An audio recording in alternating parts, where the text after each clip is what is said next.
Joining me now is Sarah Isgur, an attorney who served as spokesperson for President Trump's Department of Justice. She's also an ABC News contributor and host of the legal podcast Advisory Opinion. Sarah, good to see you. He actually listened to his lawyers. I've got to believe that was a tough conversation.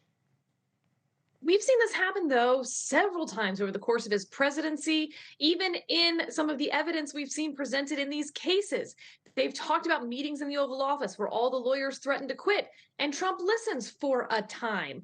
We saw it back in the good people on both sides after Charlottesville. He had been saying that line for several days at the White House.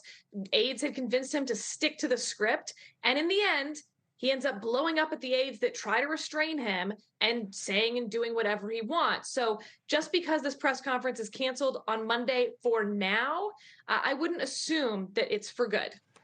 So you're not that surprised that he canceled it? Because I guess I was, but you know him much better than I do. I'm not surprised, especially after what we saw in the documents indictment in Florida from special counsel Jack Smith. Remember, he then did an interview with Bret Baier on Fox News, where he basically destroyed several of his own legal defenses in that case. I think his lawyers can now point to that and say, we told you not to do it, you did it, and there will be real legal repercussions. I would actually argue that he walked himself into that superseding indictment in the Bret Baier interview when he said there was no document that he was referring to about that Iran invasion.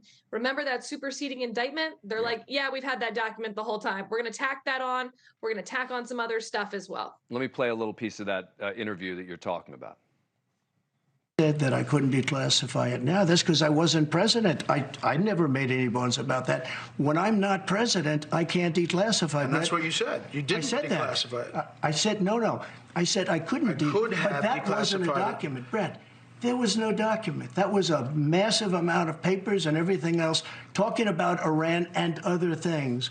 And it may have been held up or may not, but that was not a document. I didn't have a document per se. There was nothing to declassify. These were newspaper stories, magazine stories, and articles. I'm just saying. I assume that is what you were referring to?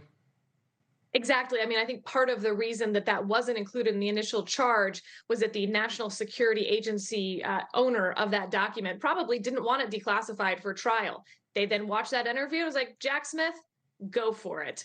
That's the superseding indictment then, where they add that on, directly rebutting what he just said in that Bret Baier interview. So again, I think his lawyers had a pretty good track record to say that he shouldn't do this press conference on Monday.